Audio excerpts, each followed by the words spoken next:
우리나라에 복음을 전하다가 순교하거나 병에 걸려 죽어서 한국 땅에 묻힌 양아진 외국인 선교사 묘비에는 다음과 같은 유언들이 남아 있습니다. 먼저 호모 헐버트 선교사님의 묘비에는 다음과 같은 글이 있습니다. 나는 웨스트민스터 성당에 묻히기보다 한국 땅에 묻히기를 원하노라. 또 부부 선교사였던 윌리엄 홀과 로제타 홀의 묘비에는 다음과 같은 글이 있습니다. 내가 조선인의 가슴에 청진기를 댈 때 언제나 나의 청진기도 그들의 심장소리와 함께 두근거렸다. 나는 아직도 조선을 사랑한다. 로비 캔드릭 선교사님은 25살의 젊은 나이에 맹장염으로 죽어서 이 조선 땅에 묻혔습니다. 이 선교사님이 부모님에게 마지막 보낸 편지에는 이런 내용이 있습니다. 조선의 한쪽 땅에서는 점점 탄압이 심해지고 있습니다. 토마스 선교사님과 제임스 선교사님도 이미 순교하셨습니다. 선교본부에서 철수하라는 지시가 있었지만 대부분의 선교사들은 아직도 숨어서 예배를 드리고 있습니다. 그들 모두가 순교할 작정인가 봅니다. 아버지, 어머니, 어쩌면 이 편지가 마지막일 수도 있습니다. 저는 이 땅에 저의 심장을 묻겠습니다. 이것은 조선을 향한 저의 열정이 아니라 조선을 향한 하나님의 열정이라는 것을 알게 되었습니다. 아버지, 어머니 사랑합니다. 자, 이 선교사님들은 왜 이렇게 자기 목숨을 바쳐서 머나먼 이국 땅인 이 조선에 복음을 전하셨을까요?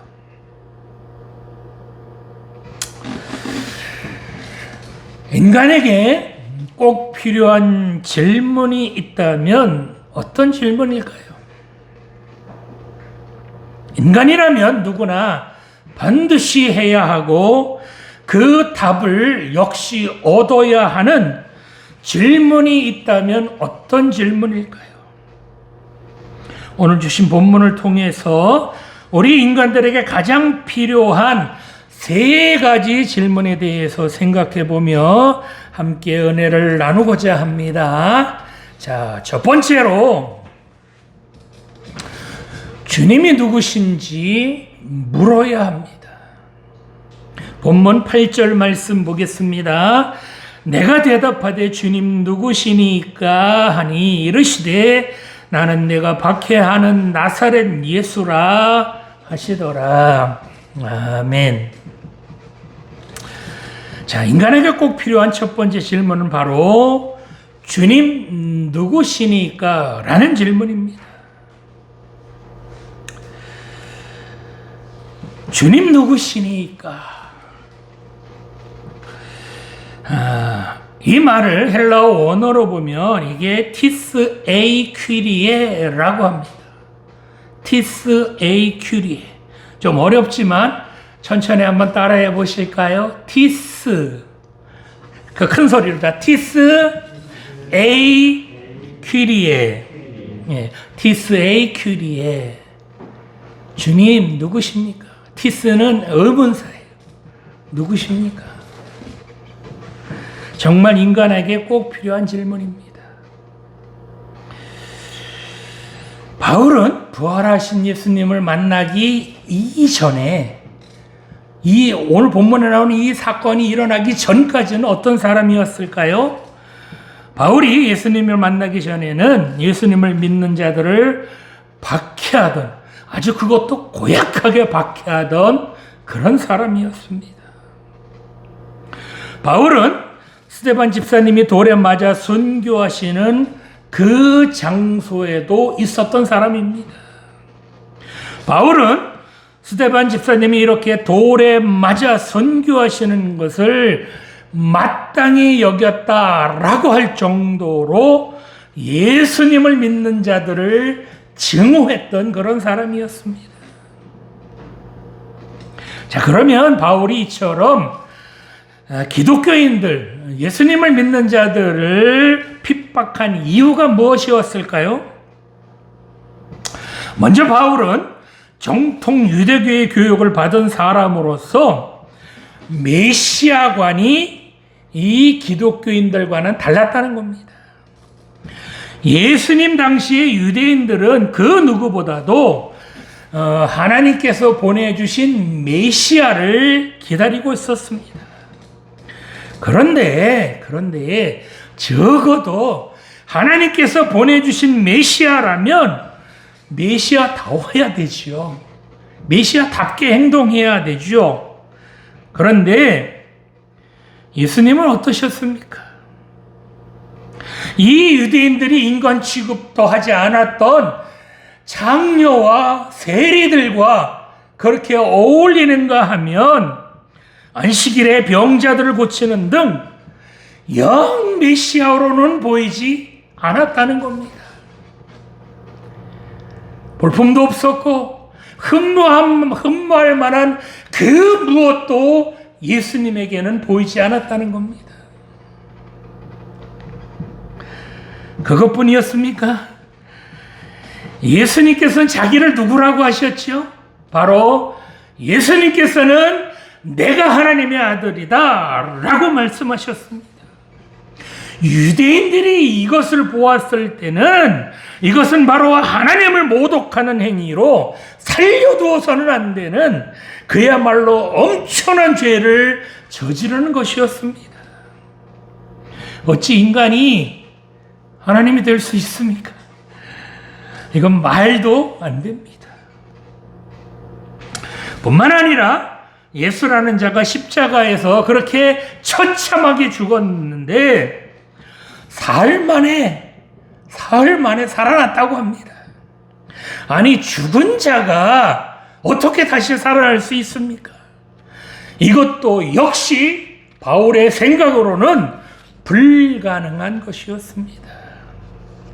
그러니 이런 예수를 믿는 사람들을 모조리 잡아 죽여야 한다는 이 바울의 생각은 어찌 보면 유대인으로서는 당연한 그런 생각이었을런지도 모릅니다.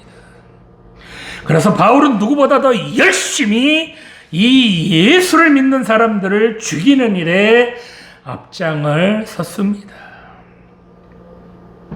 본문 2절 말씀에 보면 바울이 이런 기독교인들을 잡아서 옥에 가두기 위하여 이제 다메섹으로 갑니다.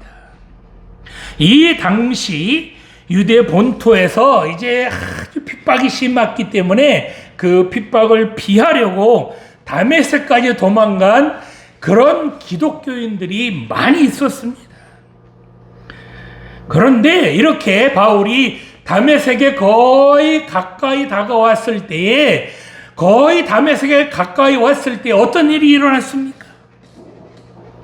오정쯤 되어서 태양빛보다 훨씬 강력한 큰 빛이 바울 자신을 둘러 비쳤습니다.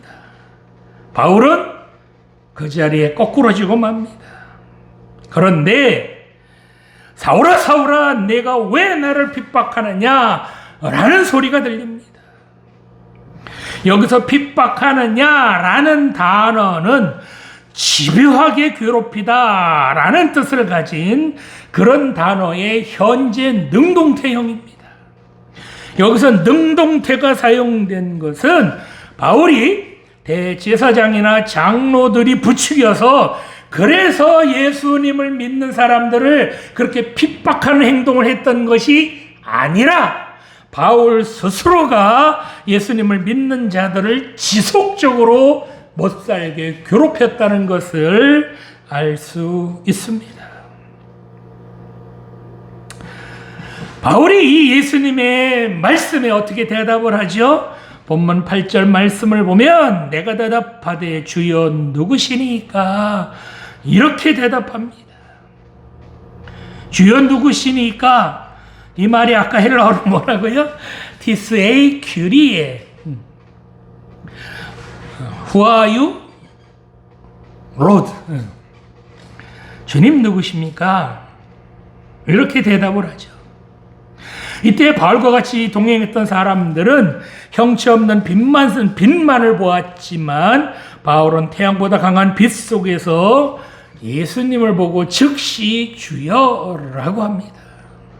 본문엔 나오지 않지만 바울이 고백하는 내용이 사도행전 26장에도 나오거든요. 거기에 보면 바울이 이 빛 속에서 예수님을 보았다라고 합니다.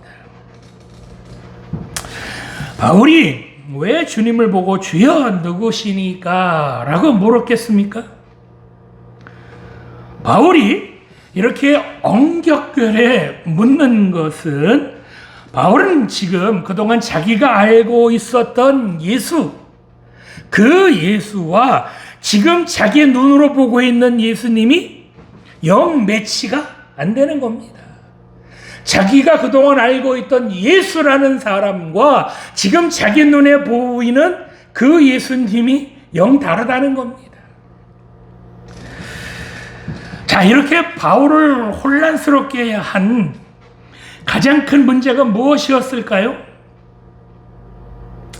그동안 자기가 알고 있던 예수님은 하나님을 모독했던 자이고 자칭 하나님의 아들이라고 떠들고 다녔던, 그렇게 신성모독을 하던 그런 자였습니다. 이런 예수는 당연히 바울의 입장에서 보면 당연히 신성모독으로 죽어야 마땅합니다. 그래서 바울을 비롯하여 종교 지도자들은 이 예수님을 십자가에 못 박아 죽여버렸습니다. 그런데 바울은 그렇게 자기가 십자가에 매달아 죽인 그 예수라는 자가 다시 살아났다는 것을 도저히 믿을 수가 없었습니다. 예수가 살아났다라고 떠들어대는 그 사람들은 거짓말쟁이다.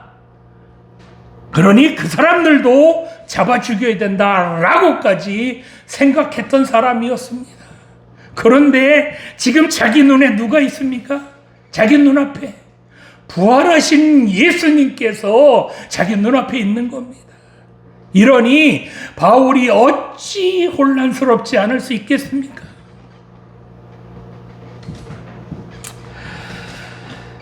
그렇습니다. 예수님께서는 지금도 살아계신 분이신 줄 믿습니다. 죽음을 이기시고 다시 살아나셔서 지금도 우리와 함께 하시는 분, 그분이 바로 우리 예수님이신 줄 믿습니다. 자, 이 예수님께서 왜 십자가에 못 박혀 죽으셨습니까? 바로 나 같은 죄인을 용서해 주시려고 십자가에서 죽으셨습니다. 바로 나 같은 죄인을 구원해 주시려고 손과 발에 못이 박히고 옆구리는 창에 찔려 물과 피를 다 쏟으시고 그렇게 십자가에서 죽으셨습니다. 그런데 그렇게 죽으심으로써 모든 것이 끝난 것이 아니라 그 십자가에 죽으셨던 예수님께서 다시 살아나셨습니다. 이렇게 주님께서 죽으실 때, 숨이 끊어지실 때 성소의 휘장이 찢어져서 둘이 되었습니다. 이렇게 주님께서 다시 살아나셨다라는 것은 우리들이 이제 성소에 들어갈 수 있도록 하나님께서 우리들의 죄를, 예수님께서 우리 죄를 대신해서 피 흘려 죽으셨기 때문에 우리 죄를 용서해 주셨다는 그런 증거로 휘장을 두 개로 찢어 주신 것입니다. 그래서 죄인인 우리가 이제 용서를 받고 하나님께로 나아가는 길을 열어주신 분, 그분이 바로 우리 예수님이십니다. 이처럼 예수님께서는 죄인인 우리를 구원해 주시려고 이 땅에 오셨습니다. 오늘 예배 드리시는 청년 여러분, 바울이 부활하신 예수님을 만나고서 어떻게 질문하죠? 주여 누구시니까? 라고 물은 이 질문을 여러분들도 직접 주님께 하시기 바랍니다. 주님이 누구신지 여러분 직접 물어보시기 바랍니다. 주님께서 십자가를 지신 것이 나하고 무슨 관계가 있는지, 다시 살아가신 주님의 그 부활이 나하고 무슨 연관이 있는지 직접 물어보시기 바랍니다. 그래서 주여 누구시니까? 라는 이 질문에 답을 얻으시기 바랍니다. 이 질문에 답을 얻어야, 그래야 함부로 살지 않을 수 있으며 방황하지 않고 시간 낭비하지 않을 수 있습니다. 성도 여러분, 주님은 바로 이처럼 우리를 구원하시려고 이 땅에 오신 분이십니다. 바로 여러분들을 죄에서 구원해 주셔서 다시 하나님의 자녀가 되게 해 주시려고 이 땅에 오신 분이십니다. 그 주님께서 우리를 어떻게 구원해 주셨습니까? 주님께서는 뼈가 드러나도록 채찍을 맞으셨고요, 옆구리는 창에 찔려서 물과 피를 다 쏟으셨습니다. 누구 때문에 주님께서 이렇게 뼈가 드러나도록 채찍에 맞으셔야 했습니까? 누구 때문에 주님께서는 옆구리에 창이 찔리셔서 물과 피를 다 쏟으셔야 합니까? 누구 때문에 피투성이가 되고, 누구 때문에 그렇게 주님께서 아버지를 목이 터져라고 부르셨겠습니까? 바로 죄인인 나 때문에, 그런 나를 구원해 주시려고 이렇게 모진 매를 맞으시고 그렇게 십자가에서 죽으셨습니다. 이것이 바로 주님께서 여러분들을 사랑하신다는 증거입니다. 여러분들을 사랑하시기 때문에 여러분 대신해서 주님께서 뼈가 드러나도록 채찍에 맞으셨으며, 여러분들을 사랑하시기 때문에 손과 발에 못이 박히셨으며, 여러분들을 사랑하시기 때문에 옆구리를 창에 찔려서 물과 피를 다 쏟아주셨습니다. 뿐만 아니라 여러분들 너무너무 사랑하시기 때문에 다시 살아난 줄 믿습니다. 이처럼 우리들을 너무너무 사랑하셔서 우리의 구주가 되셨습니다. 이런 주님이신데, 이 주님이 여러분하고 상관없는 분이십니까? 이런 주님이 정말 여러분하고 전혀 아무런 관계없는 그런 분이십니까? 주님 누구십니까? 라고 묻지 않아도 될 정도, 그 정도로 주님이 여러분하고 상관없는 분이십니까?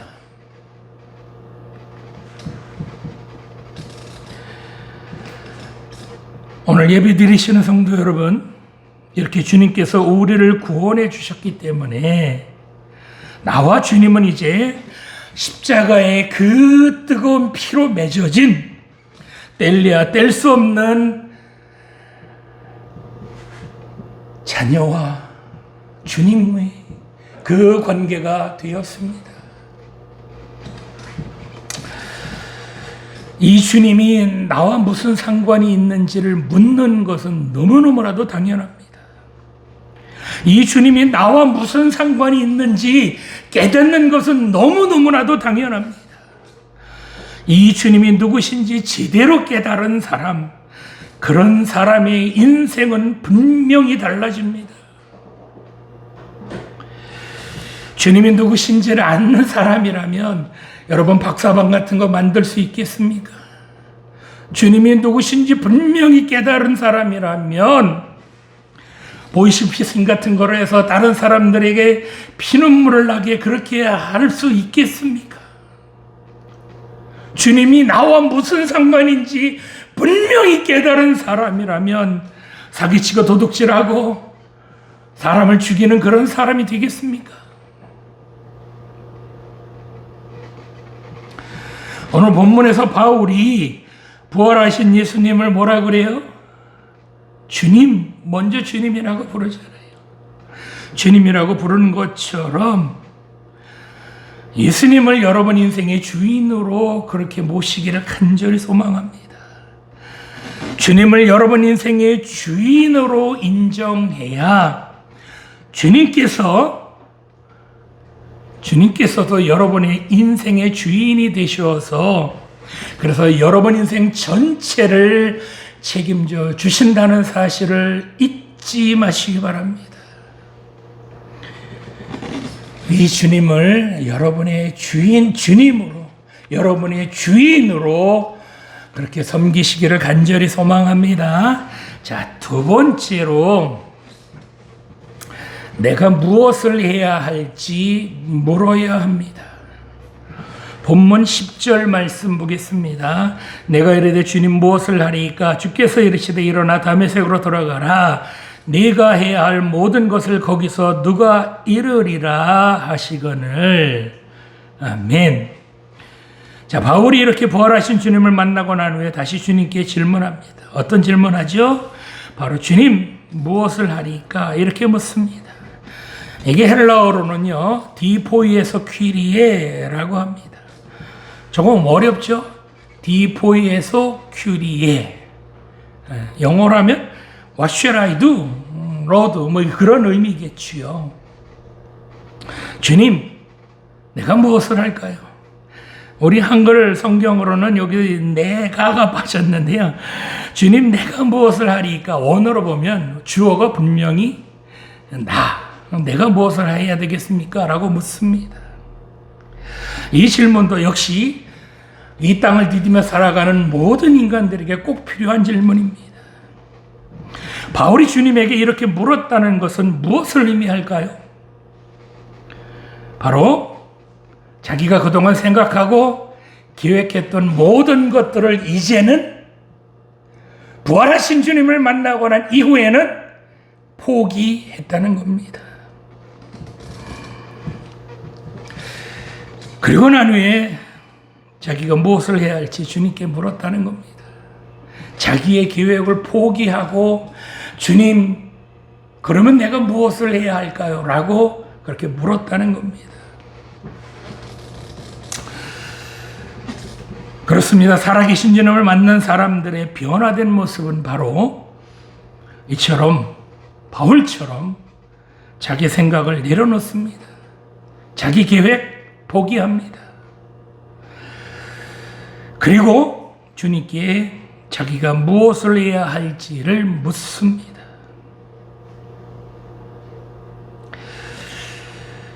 청년 여러분의 아주 가장 중요한 질문이 바로 이 질문이라고 생각합니다. 내가 무엇을 해야 할까? 그 무엇보다도 가장 중요한 관심사겠지요. 자, 여기서 주님 무엇을 하리까? 라는 이 질문은 전적으로 100% 자기가 무엇을 해야 할지를 주님께 맡겼다는 것입니다. 예수님을 믿는 자들 잡아주게 한다. 그것이 당연하다라고 생각하고 그렇게 행동했던 바울이 지금은 그런 자기의 생각, 자기의 계획 이런 것들을 다 주님 앞에 내려놓고 주님께 내가 무엇을 해야 합니까? 라고 처음부터 다시 묻고 있다는 겁니다. 참으로 놀라운 변화입니다. 여러분들도 이런 질문 가끔 하시죠? 막막할 때, 답답할 때, 주님 내가 무엇을 해야 되겠습니까? 라고 혹시 그런 기도 좀 해보시지 않으셨나요? 그런데 여러분은 그런 기도를 하시기만 하셨지, 기도하기 전에 여러분의 계획, 여러분의 생각, 그런 것들을 먼저 포기하시고 난 후에 그런 기도를 하셨나요? 아니면 하나님 나 이런 거 하겠습니다 라고 계획만 먼저 그렇게 하나님께 아뢰는 그런 기도만 하셨나요?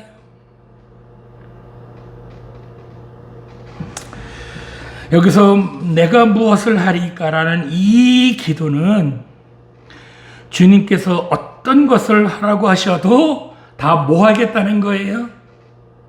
주님께서 어떤 것을 맡기셔도 다 순종하겠다는 겁니다. 내 생각, 내 계획, 내 뜻을 포기하고 주님께서 무엇을 맡기시든지 오케이 하겠다는 겁니다.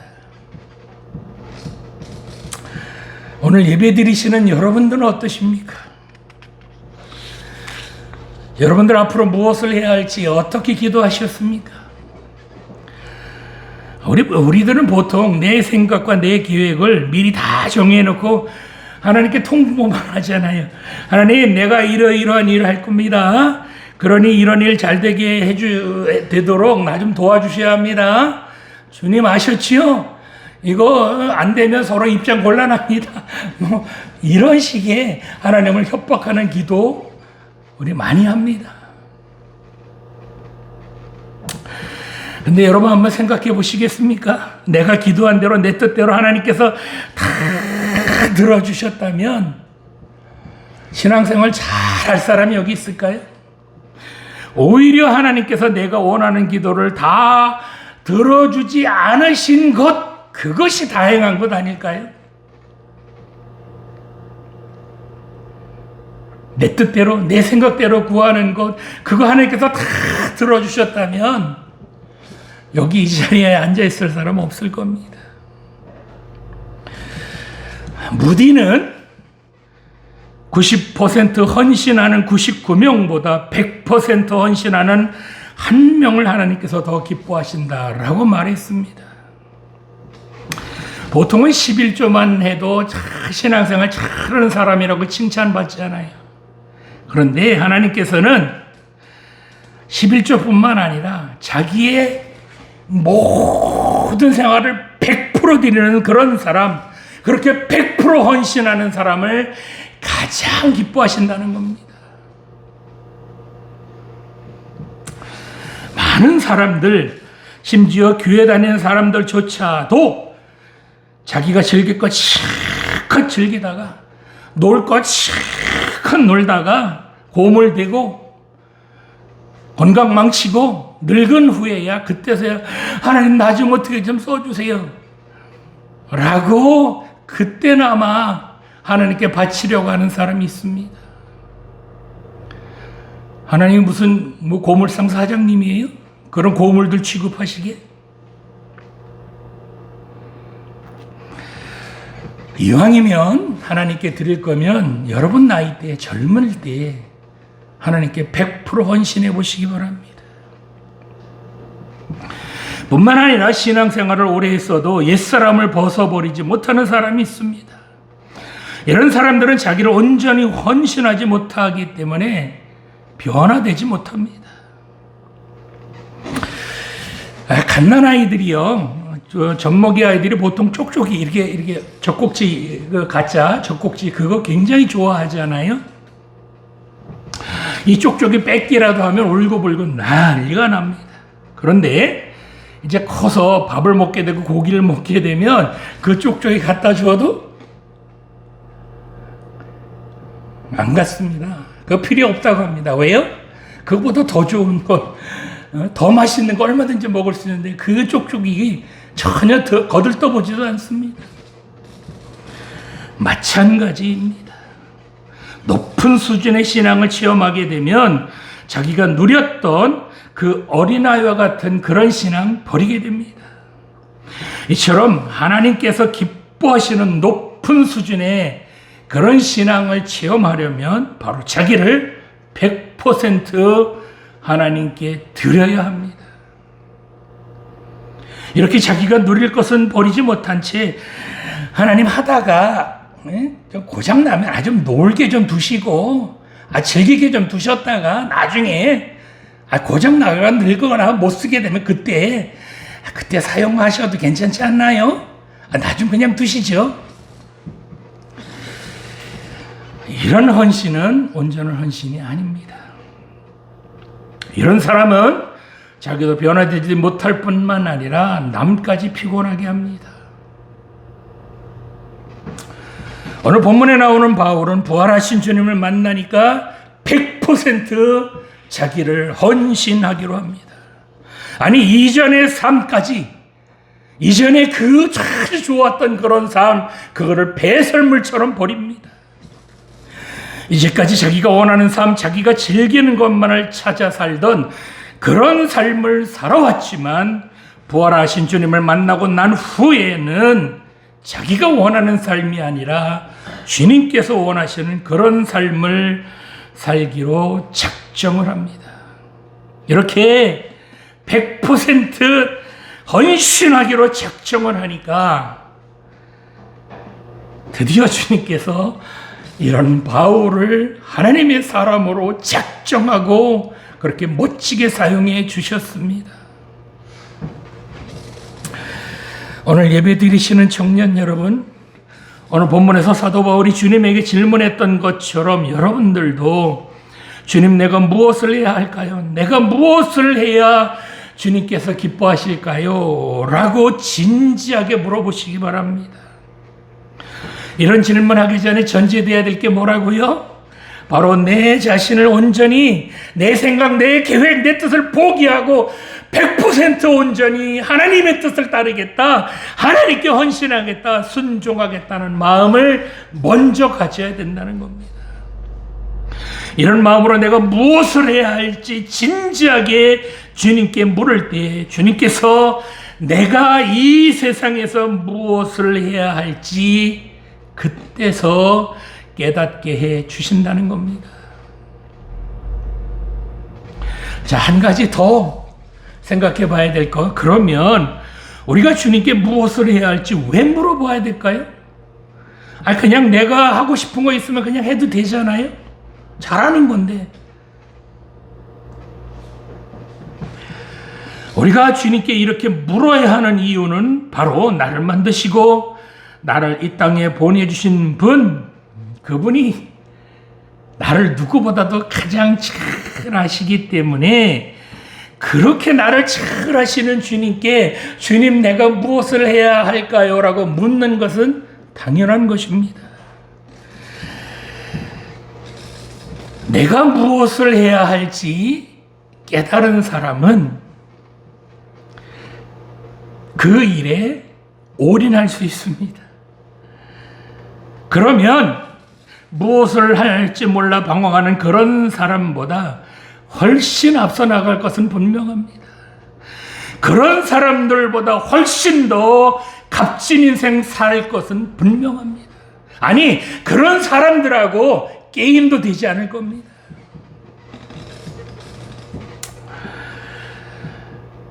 이렇게 주님께 내가 무엇을 해야 할지 물을 때 주님께서 얼마나 기뻐하실까요, 여러분들? 드디어 네가 네 자신을 버리고 나를 주인으로 인정했구나. 그래, 이제 나와 함께 소중하고 값진 일 좀 하자. 라고 그렇게 좋아하실 줄 믿으시기 바랍니다. 주님께서는 이런 질문을, 여러분이 이런 질문을 하실 때까지 기다리고 또 기다리셨습니다.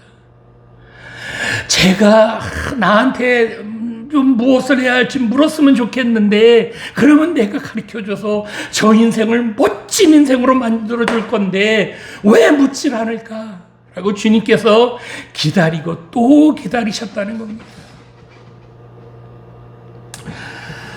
뿐만 아니라 본문 10절 후반부 보니까 일어나 다메섹으로 들어가라, 네가 해야 할 모든 것을 거기서 누가 이르리라 라고 말씀하셨습니다. 주님께서 이렇게 100% 헌신하기로 다짐한 바울을 도와줄 동역자를 미리 준비해 놓으셨다는 겁니다. 100% 헌신하기로 그렇게 결단을 하자 주님께서 준비하신 그 모든 것을 이제 보여주시고 그런 사람들 붙여주시고 그런 환경을 만들어 주셨다는 겁니다. 그렇습니다. 주님께서는 이처럼 자기 삶을 온전히 100% 헌신하는 사람을 그냥 혼자 새것까지 고생하도록 내버려 두시는 분이 아니라는 사실 여러분 명심하시기 바랍니다. 그 사람이 하나님께서 원하시는 일을 잘 하도록 여건도 마련해 주시고 동역자도 붙여주실 줄 믿으시기 바랍니다. 힘들 때 힘 주시고 지치고 쓰러질 때 다시 일으켜 세워주실 줄 믿으시기 바랍니다. 이처럼 여러분들이 하나님께서 맡겨주신 일에 100% 올인할 때에 하나님께서 가만히 계시느냐? 아니에요. 여러분들이 하나님께 100% 올인할 때 하나님께서도 여러분에게 100% 올인하셔서 여러분들 도와주실 줄 믿으시기 바랍니다. 이렇게 일을 한다면, 이렇게 하나님 일을 한다면 얼마나 좋을까요? 이렇게 사는 삶이 얼마나 행복할까요? 이런 사람이 세상 쾌락이나 죄를 기웃기웃거리겠습니까? 거들떠도 안 볼 겁니다. 오늘 예배 드리시는 청년 여러분, 요한복음 8장 29절 말씀에 보면 나를 보내신 이가 나와 함께 하시도다. 내가 항상 그가 기뻐하시는 일을 행함으로 나를 혼자 두지 아니하셨느니라 라고 말씀하셨습니다. 여러분 전부를 올인해도 아깝지 않을 그런 인생 사셔야 되지 않겠습니까? 그렇다면 무엇을 하든지 늘 하나님께서 기뻐하시는 그런 일 하시기 바랍니다. 하나님께서 기뻐하시는 일, 그런 일을 여러분이 하실 때 그런 여러분들 홀로 두지 않으신다는 것 여러분 명심하시기 바랍니다. 이렇게 하나님께 소중하게 쓰임받는 저와 여러분들이 되시길 간절히 소망합니다. 자, 마지막으로 내가 어디로 가야 할지, 죽은 이후에 어디로 가야 할지 물어봐야 합니다. 요한복음 13장 36절 말씀 보겠습니다. 시몬 베드로가 이르되 주여 어디로 가시나이까? 예수께서 대답하시되 내가 가는 곳에 내가 지금은 따라올 수 없으나 후에는 따라오리라. 여러분, 우리 예수님 믿는 사람들이 죽으면 어디 가요? 지옥 가나요? 하나님 나라에 가죠.